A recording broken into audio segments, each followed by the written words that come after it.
I'm walking towards a quiet corner of the Belgian village of Gheluvelt, a stone's throw from the N8, an arrow-straight Roman road that resonates through First World War history and beyond by a different name, the Menin Road. A few hundred yards north is Polygon Wood, another place that echoes with the ghosts of the Great War. 6 miles to the northwest is the weaving town of Ypres. 30 miles beyond that, the channel ports of Ostend and Dunkirk. What's brought me here is this: a roadside plaque near the remains of an old windmill. This is what it says: "To the eternal memory of the officers and men of the 2nd Worcesters, who on 31st October 1914, fighting gloriously against a determined foe, gave their lives at Gheluvelt that civilisation might be saved." That civilisation might be saved. We ran into hell itself, but we were kept up by the thought that the freedom of our old country depended upon the work of the British soldiers. But when one thinks of the numbers who lie about those woods, dead and dying, it makes one think that this is war. And it is, Jack, my boy. We made the village look like a slaughterhouse, literally streamed with blood. We fetched them out of the houses and also bayoneted them in the bedrooms where they were hiding. 100 years ago, in this once more unassuming corner of Flanders Fields, the men of the 2nd Battalion Worcestershire Regiment, factory hands, farm workers, husbands, sons, brothers and fathers, carved their names in our nation's history and then slowly faded from its memory. This is their story.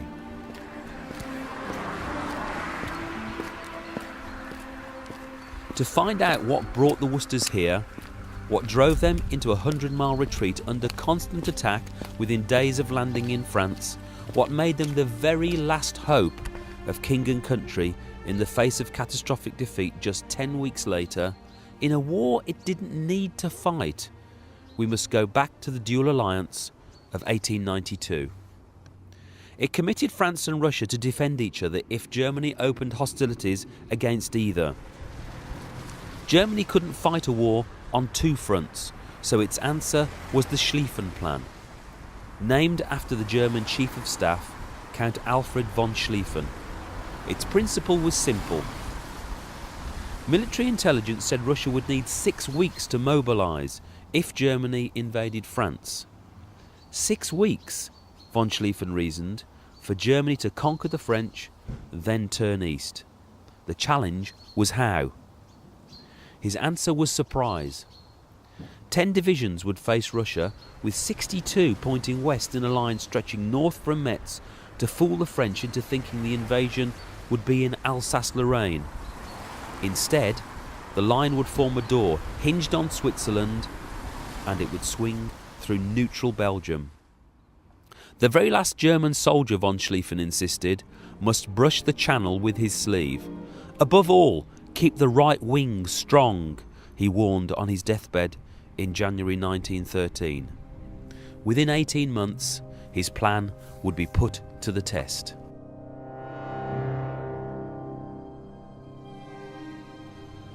On June 28, 1914, Archduke Franz Ferdinand was assassinated by Serb nationalist Gavrilo Princip in Sarajevo, the capital of Austrian-occupied Bosnia. When the Serbs refused to let Austria oversee the arrest of the plotters, Austria declared war. The next 8 days plunged Europe into turmoil. Germany sided with Austria, Russia with Serbia, and both mobilised. On July the 31st, when Germany ignored Britain's plea to observe Belgian neutrality, Belgium and France followed suit. And on August the 3rd, Germany declared war on France. Britain didn't need to stand alongside Belgium, but the same day, sticking to the principle of the 1839 Treaty of London, she pledged to defend her allies' neutrality. Just before 8 a.m. on August the 4th, Germany invaded Belgium. Von Schlieffen's door had begun to swing. Unless he withdrew by midnight, Britain warned, the countries would be at war. He refused. It was war.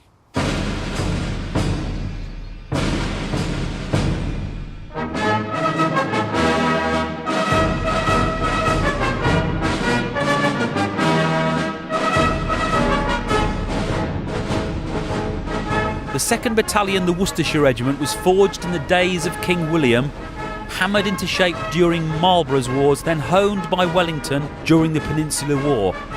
But it was the aftermath of the Boer War that truly shaped the regiment's most glorious chapter.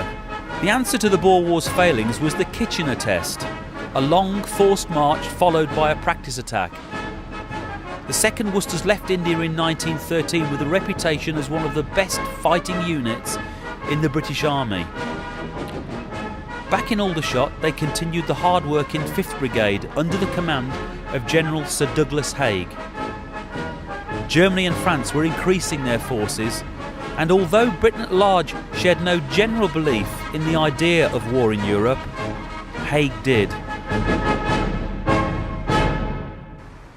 At 4 p.m. on August the 4th, the order for mobilisation was flashed to every station of the British Army. It was received at Aldershot that evening.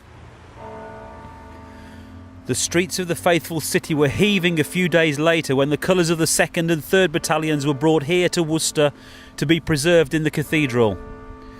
Day by day the 2nd were brought up to war strength with reservists and kept busy preparing.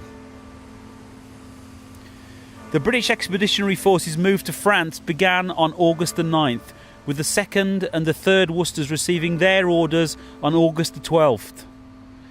By the evening of the 14th, their hillside camp in Boulogne was being visited by the French Commander-in-Chief, General Joseph Joffre, and Field Marshal Sir John French. Within 11 weeks, many of those men would win a battle described by Sir John as the longest half hour of his life. Close on midnight, the battalion moved east by train to the concentration areas for 4 days of training, inspections and practice marches in the extreme summer heat. On August the 22nd, they joined 2nd Division en route to Pont-sur-Sambre, where they rested and bathed, the last taste of either luxury for days. At 1 a.m. on August the 23rd, the division crossed the Belgian border. By midday, they'd heard the distant thunder of guns for the first time. While the British Expeditionary Force took up a defensive position along the canal that runs east from Conde to Mons, the German armies were advancing rapidly through Belgium towards France. Within 2 days, often marching against a tide of terrified inhabitants thronging south, the 2nd Battalion had been moved to plug a gap in the retreating front line and come under heavy shell fire. By 8 a.m. on the 24th, away on the right at Charleroi, the French 5th Army had been driven back. Amid the line of Worcesters was 25-year-old Lance Corporal William Finch, a slightly built Brummie. He'd been called up as a reservist from his job driving corporation trams on August the 8th, leaving his wife Lillian and 4 children, 5-year-old Doris, 1-year-old Stanley, and twins Olive and Hazel, in their Blythe Street Ladywood home. The 2 youngest were just 4 months old. In 1984, at the age of 95, in an interview with Peter Hart that's now a unique and remarkable part of the Imperial War Museum's collection, he recalled that exhausting march. We post-marched, we had to go as quick as we could to stop the Jerry from coming over. And then before we reached where I was anyway, the gasworks where we was making coal, Jerry was peppering like Billy with coal boxes and everything, what we call coal boxes with their heavy guns. And then all of a sudden what I thought was a bunch of sheep coming towards me, it was Jerry's, and the different colours of the uniform was different to ours. And of course then all of a sudden we had news to get out as quick as we could. We couldn't fire till we had orders from our officer because we only had 25 rounds of ammunition to use. They hadn't got the stock. Shrieking villagers were fleeing their burning homes as the 2nd Battalion fell back through Framery.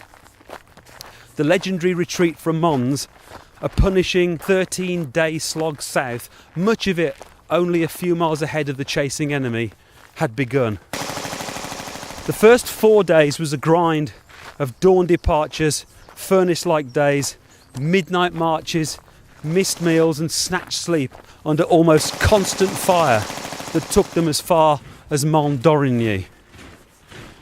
As they marched beyond their physical limits, they passed thousands of refugees and listened to the distant thunder of guns at Le Cateau, where the 3rd Battalion were part of the remarkable rearguard action that saved the BEF from annihilation. At 4 a.m. on the 28th they were off again.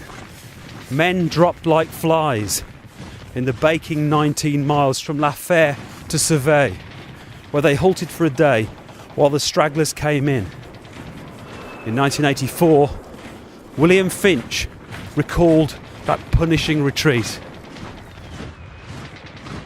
You take up a position across fields or whatever, you're the length of your company, and as the Germans kept coming towards you, of course, if they got close enough, you'd belt off at them then. That stopped them. Then that gives the company, the remainder of the company, gives them a chance to get on, retire. The retreat resumed at 3 a.m. on the 30th. Over the next 7 days, the miles, the heat and contact with the leading edge of the enemy's forces took an even greater toll. By the time they rejoined 5th Brigade at Marie on September the 5th, they'd seen the River Ain for the first time and marched 110 miles in 12 days, the equivalent of Worcester to their barracks at Aldershot. For the young Brummie at least, there was no disgrace in making such a long and swift retreat so soon after arriving at Mons.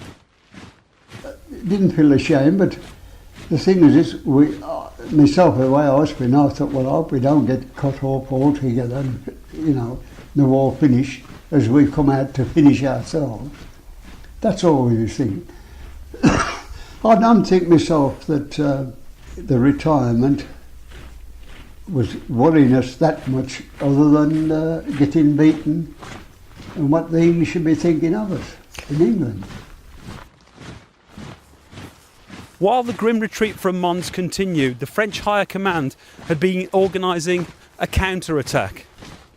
On September the 6th, fresh French forces turned on the advancing enemy columns and broke the front of the German battle line. After the long days of retreat, the order to advance came at dawn on a hot autumn day. At 7:15 a.m, the 2nd Battalion left Marie to march 3 miles east to a defensive line near Champlay. That soon came under long-range artillery fire. But the Germans had reached their limit. About 2:30 p.m, the shelling stopped and word ran down the line that the enemy were retiring. What soon became clear was this. Believing the Allies were done, General von Kluck had switched his attack to come from the east of Paris. It allowed the French 6th Army to strike his right flank with 150,000 men. The remainder of the Allies turned round and drove the Germans 40 miles back to the Aisne. The Schlieffen Plan was finished. By sunrise on September the 7th, the enemy was in full retreat, but about to turn to delay the advance. On the 8th, the 2nd Worcesters were sent to face the machine guns and cross the forest-lined Petit Morin. By nightfall on the 9th, they'd forced the enemy back. On the 10th, they fought until evening, when news came that the Battle of the Marne had been won. The Germans were again in full retreat. There was sterner work to do crossing the Vale on the 12th, under fire, before a ghastly night in high wind and driving rain alongside the 3rd Worcesters on outpost duty. The men took any shelter they could find while rolls of artillery fire lit the sky. From Soissons to Reims, on a 30-mile front, the Germans had turned to make a final stand. The Battle of the Aisne. Having ignored von Schlieffen's deathbed plea to keep the German right wing strong and strengthened his forces in Alsace-Lorraine instead before the war began, General Helmut von Moltke was replaced by General Erich von Falkenhayn on September the 14th. The same day, the BEF and the French 6th and 5th Armies attacked the German positions beyond the Aisne. After a brief, desperately needed rest, the 2nd Worcesters spent most of the next 6 days on the sharp Tilleur spur, under almost constant fire, defending the line against the expected counter-attack. They dug in, the start of trench warfare, and stood firm, true to their motto, despite the mounting casualties. Among them on September the 15th was Brigade Commander General Haking. He handed command to Lieutenant Colonel Westmacott of the 2nd Worcesters. In his place, command fell to Major Edward Hankey. 46 days on, he would be central to a glorious chapter in British history. A fresh shell storm greeted dawn on the 20th as the German infantry pushed into the wooded western slopes of the spur. At 11 a.m, A and B companies were sent in with 2 Highland Light Infantry platoons to drive them back. The woods were dense and 30 men fell from enemy fire. Beyond the wood, the Worcestershire companies fixed bayonets and drove the Germans from their trenches. But as they spread out over the open, the enemy opened fire. The losses were heavy. The Battle of the Aisne lasted 6 more days. After that, neither Joffre nor von Falkenhayn were willing to sacrifice fresh troops in a direct attack when they could find a way round the enemy's flank instead. So during the last days of September, as defensive lines on the Aisne were strengthened, both commanders sent every available division west and north, close locked in an ever-extending battle line stretching from the uplands of Picardy and Artois to the lowlands of Flanders. The fabled race to the sea would end when the Allies hit the coast in Newport in Belgium in the first week of October. As the fighting neared the coast, the Allied commanders decided to move the British Expeditionary Force from the Aisne Valley to guard the vital Channel ports. As part of 5th Division, the 2nd Worcesters relieved the 1st Irish Guards in their trenches while arrangements were completed for the French to replace the British Army on the Aisne. Reinforced by another 100 men, shortly before midnight on the 13th, the 2nd Battalion handed their trenches over. They reached Vauxerre at dawn on the 14th and lay hidden until evening, when the march resumed through Pelle to Fismes. There, at 9 p.m, the battalion entrained. Destination unknown.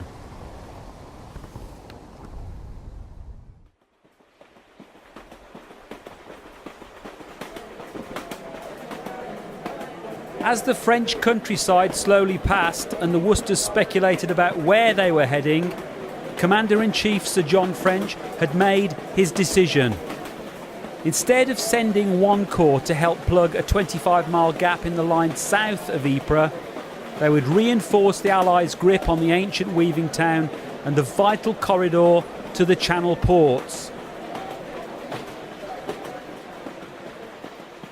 At sunset on October the 16th, the battalion detrained at Hazebrouck and marched through the flat countryside of Flanders to Moorbeek, about 25 miles southwest of Ypres. In a bid to break the rapidly stabilising Allied line and reach Calais, General von Falkenhayn launched the First Battle of Ypres against the British on October the 18th, 1914. The Battle of Le Cateau, the BEF's magnificent last stand in which the 3rd Worcesters had fought with courage and distinction on August the 26th, was the last of the old-style one-day battles.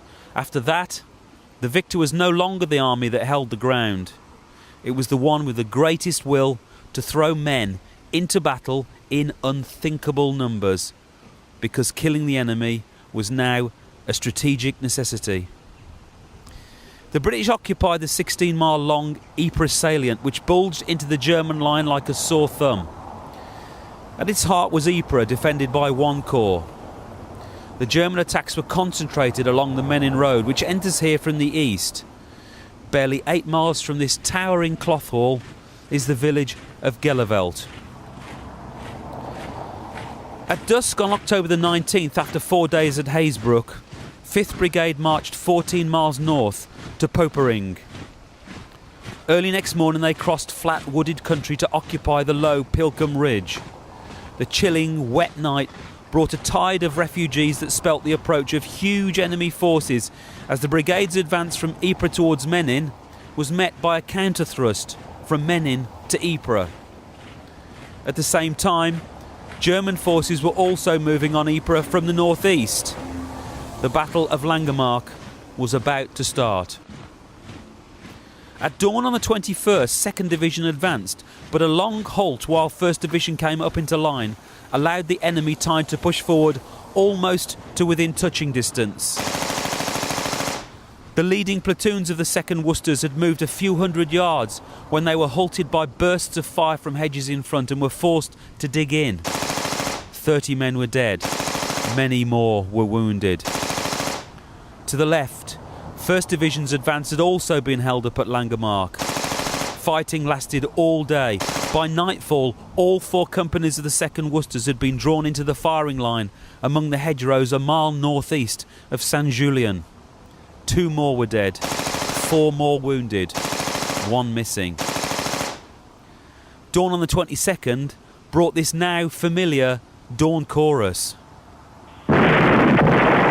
The reinforced enemy launched several attacks, but each time they were beaten back by the legendary mad-minute musketry of the British, firing so rapidly, 25 shots per man a minute, that not for the last time the Germans thought they were facing machine guns. As darkness fell, the enemy's infantry swarmed again from their trenches, and they met stern resistance. The Oxfords and Highland Light Infantry held their ground, and the Worcesters drove the enemy back with head-on fire. But the bombardment and the attacks continued, and 3 more men were killed. Another dawn, another storm of shellfire. The troops, worn out by lack of sleep, could only crouch in their battered trenches. 16 men were killed, 22 were wounded, and 10 went missing, almost certainly buried by the detritus of shellfire. The relief of 5th Brigade started on the night of the 23rd, but the 2nd Worcesters covered the withdrawal of the British guns and didn't leave their trenches till dawn on the 24th, utterly weary and filthy.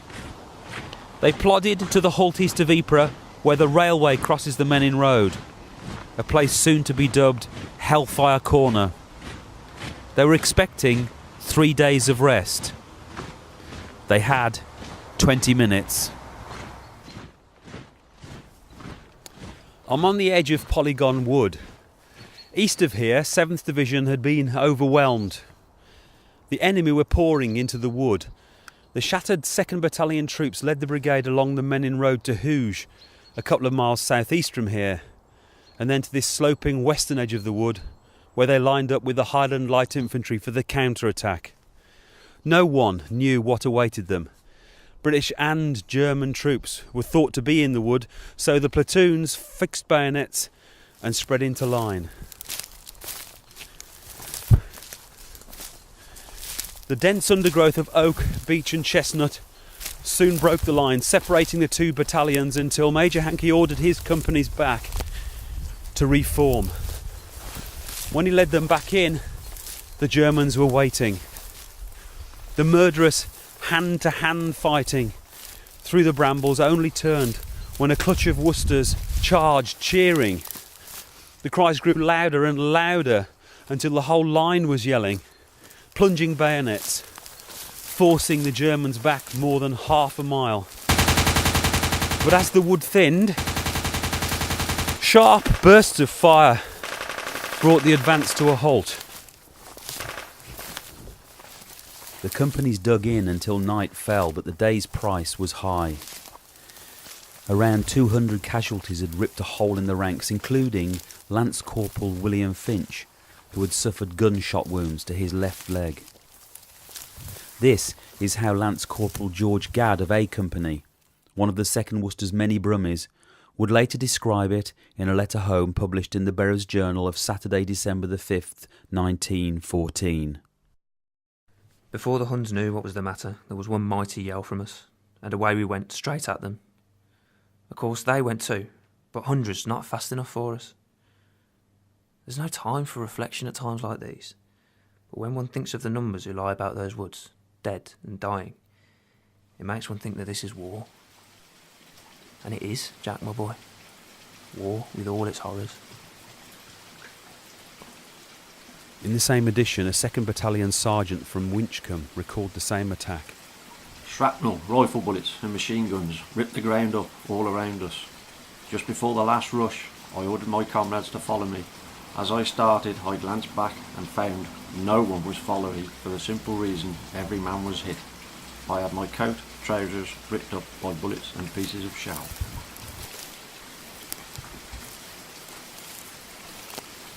At 11 a.m. on the 26th, after a day of relentless bombardment and a night of bone-chilling rain, 5th Brigade withdrew through Polygon Wood. The undergrowth was littered with British and German dead. Further north, the French divisions had been attacking Passchendaele, believing the enemy were close to collapse. At 4 p.m, 5th and 6th Brigades were ordered forward, but by the time 5th arrived in position northeast of Polygon Wood, at 5:30 p.m, the attack had failed. The same happened on the 27th. At 1:20 p.m. on the 28th, they didn't turn back. The Connaught Rangers led the attack at 3 p.m. with the Highland Light Infantry in close support, and the Worcesters and Oxfordshire Light Infantry in reserve under cover in a clearing like this in the wood. But the attack was abandoned under more devastating shell fire. On the 29th, the bombardment was so severe that the Rangers and the Highland Light Infantry couldn't even leave their trenches. In his 1984 interview with Peter Hart, Lance Corporal William Finch summed up the appalling losses the Worcesters were taking. You go out into action here and they come out with less men, and then you get no reserves and you got to take care of what you've got and muster somewhere else. And of course you got to form up again, keep forming up, and you get less each time you formed up. While all that was happening north of Polygon Wood, the enemy had massed fresh forces south near here, the Menin Road. For 10 days the British had been pounded by shellfire and suffered heavy losses. The survivors were in terrible shape and desperate for reinforcements, so on the afternoon of October the 29th, 5th Brigade was broken up. The Highland Light Infantry and Connaught Rangers were placed under the orders of 6th Brigade with a chillingly simple instruction: maintain your position at all costs. The Worcesters and Oxfordshire Light Infantry moved into divisional reserve west of Polygon Wood. But within a day, the Oxfords were sent to reinforce the line further south. That left the 2nd Worcesters alone, listening to the rolling thunder of gunfire until night fell. The German order of the day for Saturday, October the 31st, reflected the Kaiser's utter conviction that he would end it addressing his victorious army from Ypres Cloth Hall. We must and therefore will conquer, settle forever the centuries-long struggle, end the war and strike a decisive blow against our most detested enemy, he told them. The order finished with the promise that their feeble adversaries would surrender en masse if they were attacked with vigour. The crash of gunfire woke the battalion early. They watched shrapnel burst in black clouds above the trees that used to stand here, knowing they were the last reserve.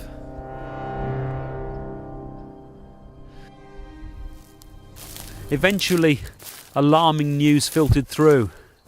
13,000 Germans were heading their way from the south, the other side of Gheluvelt from where I'm standing.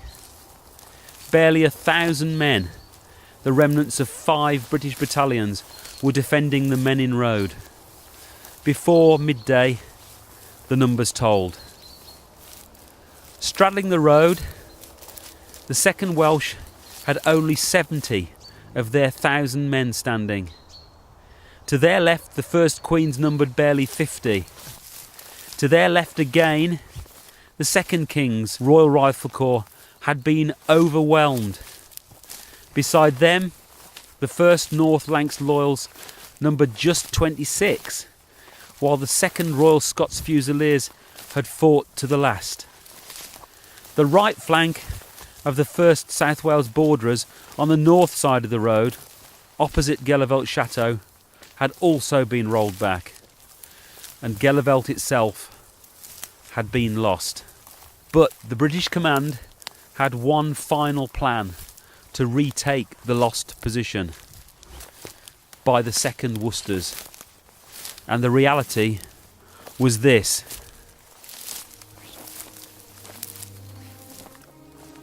Fewer than 500 men were the last hope of the British defence, of the Empire. 10 days of battle had left them haggard, caked with the mud of Langemark and torn by the brambles of Polygon Wood. But their weapons were in good order. They had plenty of ammunition. 3 months of war had forged self-belief in their power as warriors. Miraculously, though at half strength, that ragged crowd was still a proud, fighting battalion. Soon after midday, Brigadier General Fitzclarence VC sent for an officer of the 2nd. Captain Senhouse Clark went. 20 minutes later, he returned. A Company was to advance to the embankment of the light railway northwest of Gheluvelt. They set off at 12:45 p.m. and would spend the next 2 hours firing rapidly at any German showing his face on the Menin Road. 15 minutes after they went, Major Hankey was given final orders. The rest of the battalion would attack the lost positions around Gheluvelt. Hankey knew time was running out. At 1:45 p.m. he sent scouts to cut wire fences across the line of advance. Extra ammunition was issued. Packs were ditched. Bayonets were fixed. Then he gathered his men.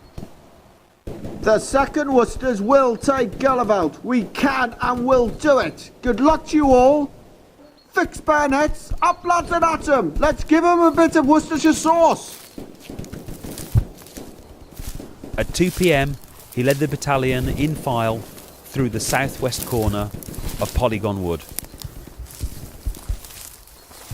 From here, the open ground to the southeast falls to the Rootelbeek Valley, then rises again to the ridge above Polderhook that hides the chateau. 1,000 yards now split by the modern A19 dual carriageway that links Menin and Ypres. To the right, the church tower I can see was just visible amid the smoke of the burning village. The ground was dotted with dead and wounded. Only the Worcesters were advancing, ignoring the warnings of men retreating that it was impossible to go on, and murder even to try. The 3 companies moved 600 yards down into this valley. Beyond a little wood, the battalion deployed. C and D companies in front, B company behind. 357 men, all told. In front was the bare slope of Polderhook Ridge. Along its crest Enemy shells were bursting one after the other. Major Hankey knew the swiftest way to cross that killing field.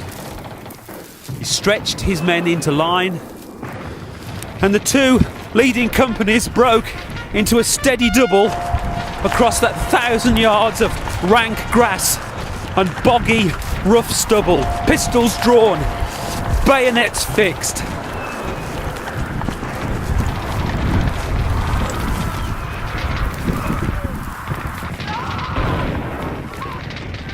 Within minutes of hitting the crest, shrapnel and high explosive shells crashed into the advancing line. Men fell at every step. The rest rushed on, faster and faster down the slope, across the light railway, through hedges and wire fences, and into the grounds of the chateau.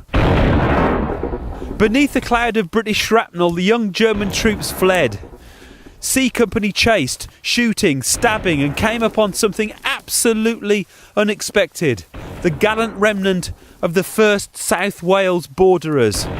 Almost surrounded, they delayed the German advance all day. Without their remarkable courage, the Worcesters' charge would have faced even greater odds, perhaps even failed. Major Hankey strode over to their commander and came face to face with an old friend, Colonel Burley Leach. With him was Major A.J. Reddy, brother of Major J.M. Reddy of the Worcestershire Regiment. "My God, fancy meeting you here," Hankey exclaimed. Leach replied quietly, "Thank God you have come." The enemy were hunted across the fields as C and D companies occupied the sunken road running past the grounds. But the village itself was still in German hands. The Saxon 242nd Regiment, who opened fire. It was clear the sunken road would be perilous until Gheluvelt was secured. So A Company began to clear its burning buildings, and under shell fire swept through to the crossroads at the east edge of the village. They were merciless, as D Company's Sergeant Major Sidney Brown described vividly in an interview that would be published in the Daily Times of Monday, December the 7th. He'd been in the first line charging the chateau. We made the village look like a slaughterhouse. Literally streamed with blood. We fetched them out of the houses and also bayoneted them in the bedrooms where they were hiding. We were told to clear them out at all costs, and we did it. Lots jumped out the bedroom windows into the street because our men were rushing into the houses with bayonets fixed. But they didn't escape our men, for there were others in the street waiting for them. The constant shelling made it impossible to occupy the centre of the village, and the stubborn Saxons held small posts in the scattered houses on the southeast outskirts. But their main force had been driven out. The Menin Road had somehow been saved.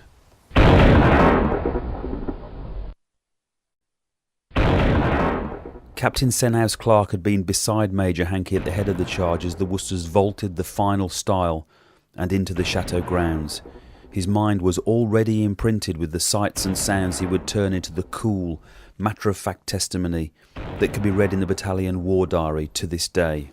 The heartbreaking spectacle of the wounded stragglers imploring them to turn back and save their own lives as they neared the crest.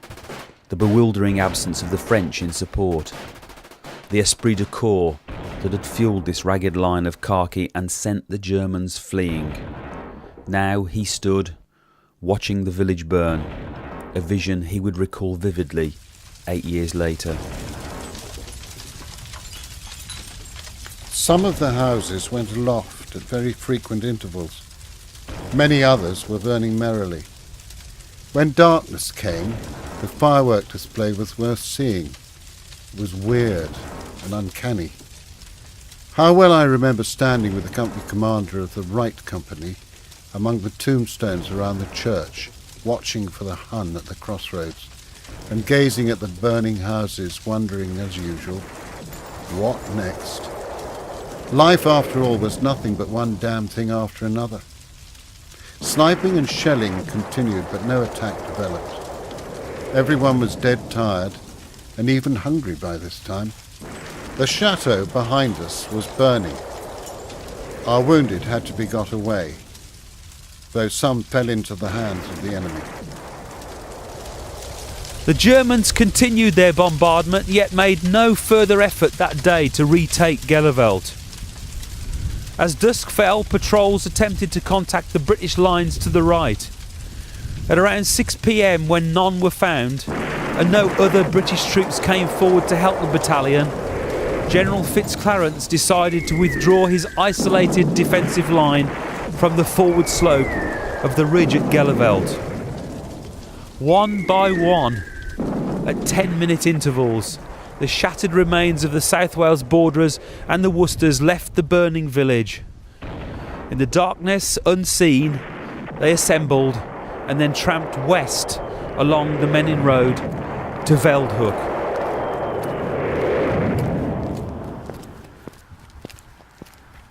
Of the 357 men who'd advanced from Polygon Wood to take on the 1,200 enemy at the chateau in front of me, just 161 were left standing. 35 had fallen and 161 were wounded. According to regimental records, at least 5 more men would die from their wounds in the days to come. 4 long years would pass before the bayonets of the regiment, this time the 4th Battalion, would sweep through these ruined streets again on the 27th of September 1918.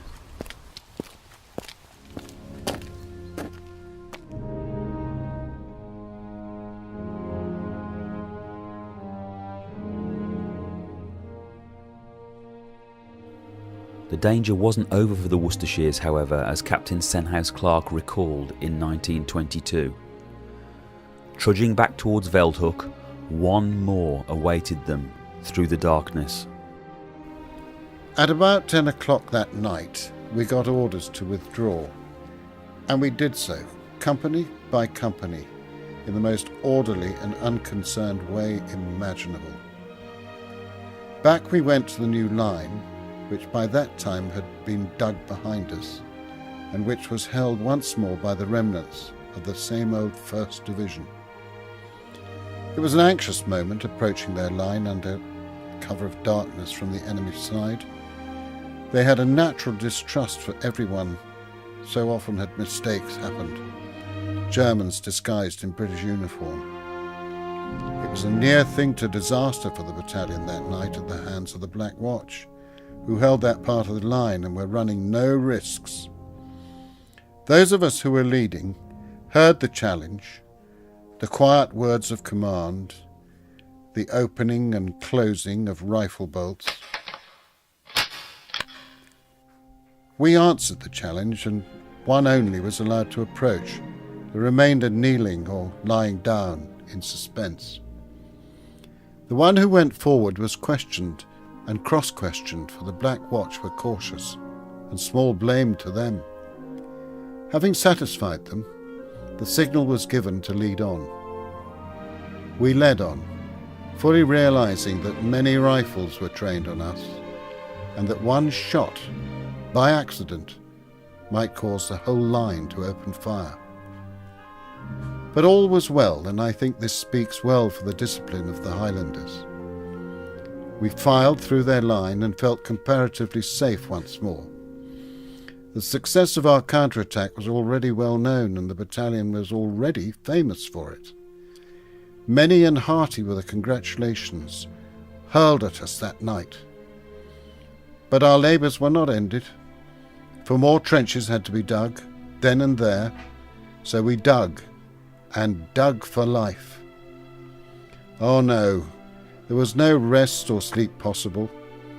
We just carried on, and those who live will never forget the strain.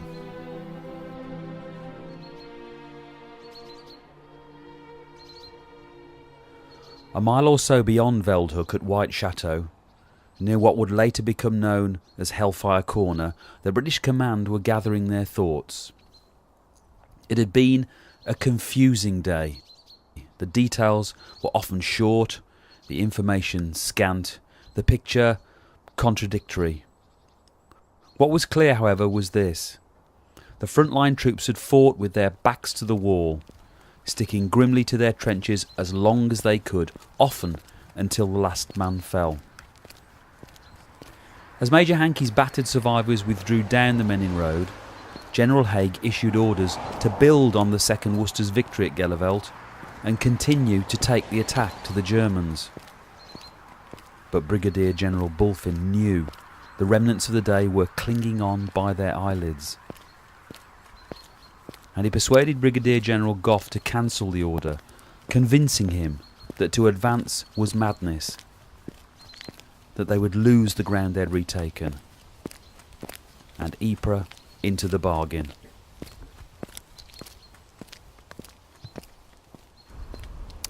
At Veldhoek, the battalion halted and began digging new trenches. When troops of 1st Brigade relieved them, they drew back, lay down where they halted, and gave in to exhaustion. Their sacrifice against unknown odds had been immeasurable. They'd driven the enemy back in what Commander-in-Chief Sir John French later confessed was the worst half hour of my life. That night he visited the battalion and explained the strategic enormity of what they'd achieved.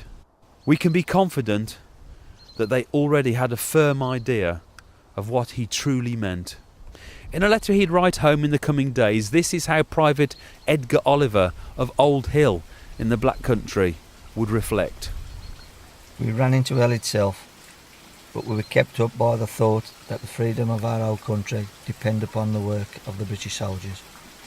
I do wish our young men at home would realise the position. If more men are not forthcoming to fulfil the task set for the British, then conscription must come, and that will be a disgrace for our country, whose aim always has been freedom for her people.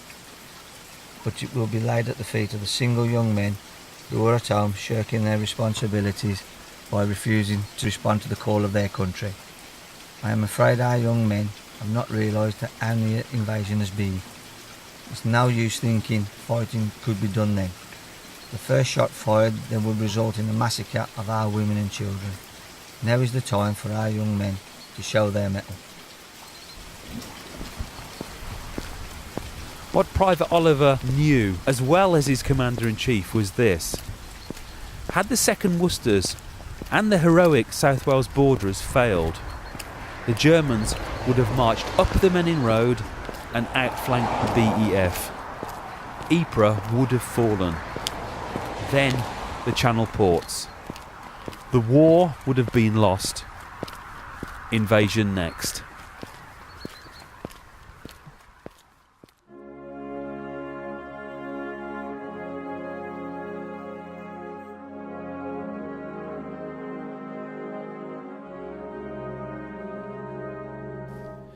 News of the remarkable charge at Gheluvelt and the 2nd Worcester's terrible losses was typically sluggish in reaching the home front. It was the Worcester Daily Times of Friday, November the 13th that first carried Sir John French's salute to the Worcesters, but it was another 3 weeks, Monday, November the 30th, before his full accolade was reported. Then, for the first time, the detail of the 2nd Battalion's gallantry was revealed to the people, and the glories recorded on the regiment's colours, which still hang proudly from the wall here in Worcester Cathedral's St George Chapel, had been matched by men who'd lived among them. I regard it as the most critical moment in the whole of this great battle. The rally of the 1st Division and the recapture of the village of Gheluvelt at such a time was fraught with momentous consequences. If any one unit can be singled out for special praise, it is the Worcesters. Then news snippets like this began to appear. News has been received that Private Charles Tucker of Garrett's Lane, Old Hill, was killed during the gallant charge by the 2nd Worcestershire Regiment on October 31st. It transpires that Tucker was assisting a doctor to bandage a wounded comrade when a shell burst. 44 more words that unavoidably fell short of telling a story that was fitting to the sacrifice.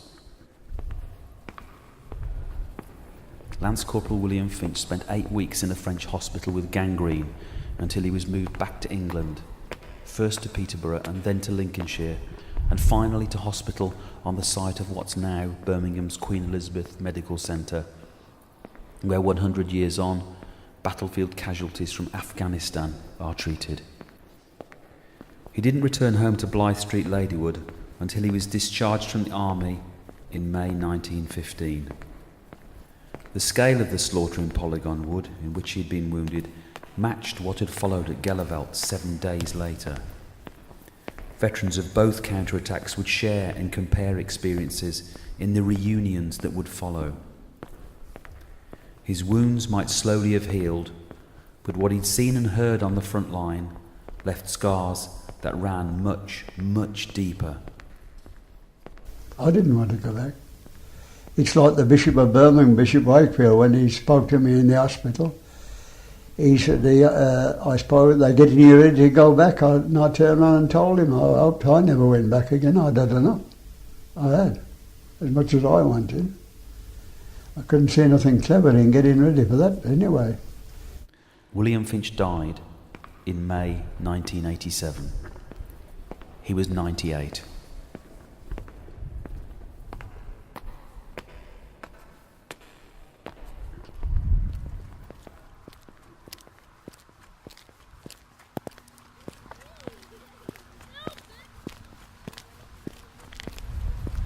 On June the 17th, 1922, Gheluvelt Park was opened in Barbourne by the Earl of Ypres, Sir John French, a permanent reminder of what those few hundred men had achieved on October the 31st, 1914, and a place where homes were built to house veterans of the Great War, among them men who'd made that murderous 1,000-yard charge at Gheluvelt. A Pathé News film reel of the ceremony exists to this day. I'd passed this green oasis on the bus from Bromsgrove to Worcester dozens of times into my 20s before I realised anything approaching the park's true significance to the county and the civilised world far beyond.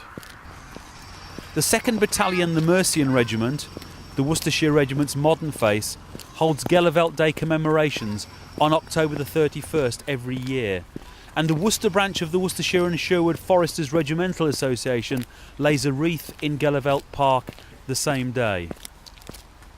Each man walks past these words of Field Marshal Sir Claude Jacob. Let it never be forgotten that the true glory of the fight at Gheluvelt lies not in the success achieved, but in the courage which urged our solitary battalion to advance undaunted amid all the evidence of retreat and disaster, to meet great odds in a battle apparently lost. Yet how many people know the reason for this little piece of Belgium in the heart of the faithful city? How many of you, listening now, many with a direct bloodline back to the Chargers, can tell this story? And why has the world at large lost sight of the part those deeds played in shaping our day-to-day 21st century lives? Perhaps that last question is the easiest to answer. The 2nd Worcesters made their charge just 88 days into the war. Another 4 years, 1 week, and 4 days of slaughter would follow. Every crossroad in Flanders, it seems, carries the name of a town or village that figures somewhere in the stories of the menfolk who made us who and what we are. Gheluvelt, I'd say, simply became buried beneath the weight of the glorious sacrifices that followed. That and the gradual passing of the generation that made them.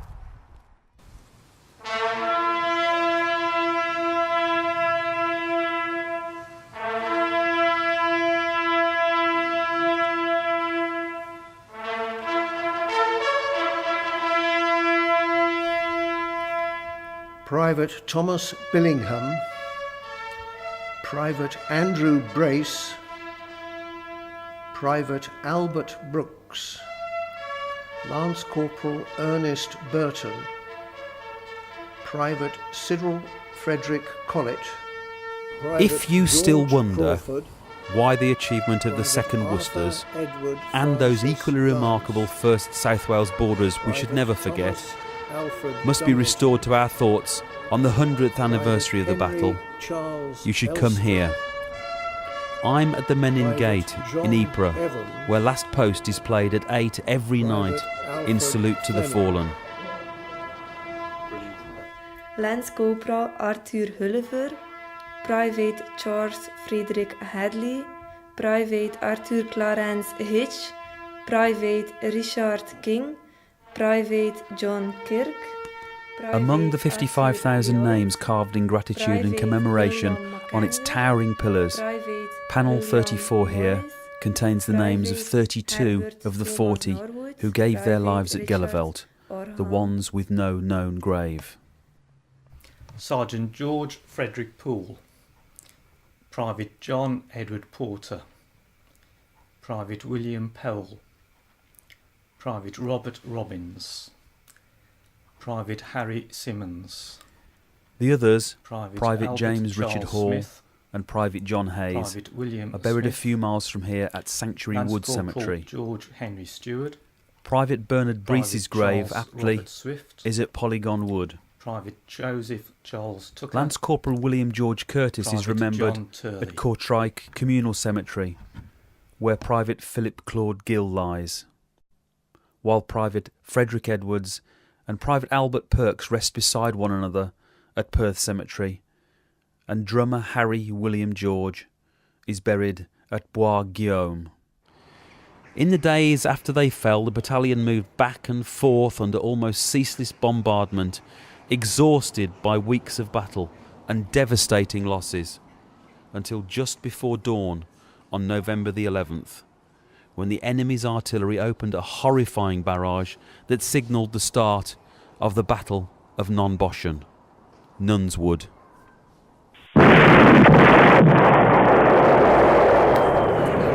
From here outside Ypres Cloth Hall, the sound would have been deafening.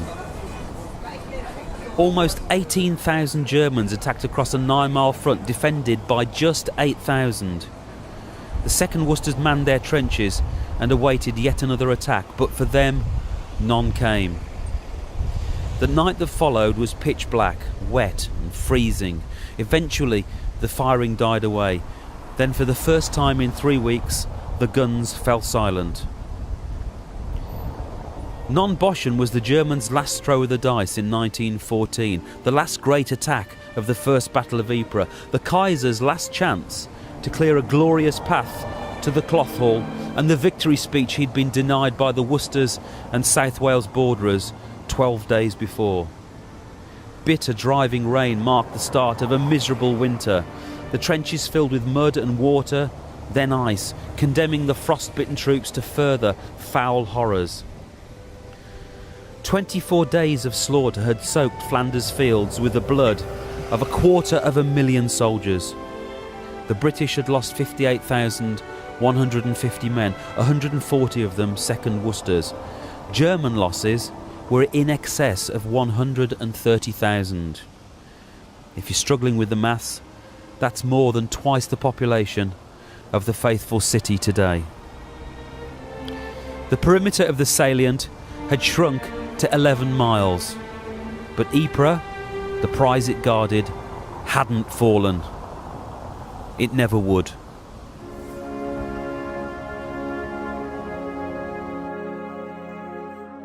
The 2nd Worcesters will take Gheluvelt. We can and will do it. Good luck to you all. Fix bayonets, up lads and at 'em.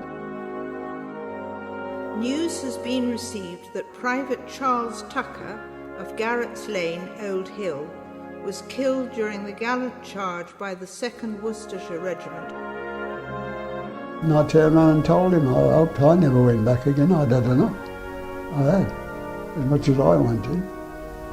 I couldn't see nothing clever in getting ready for that anyway.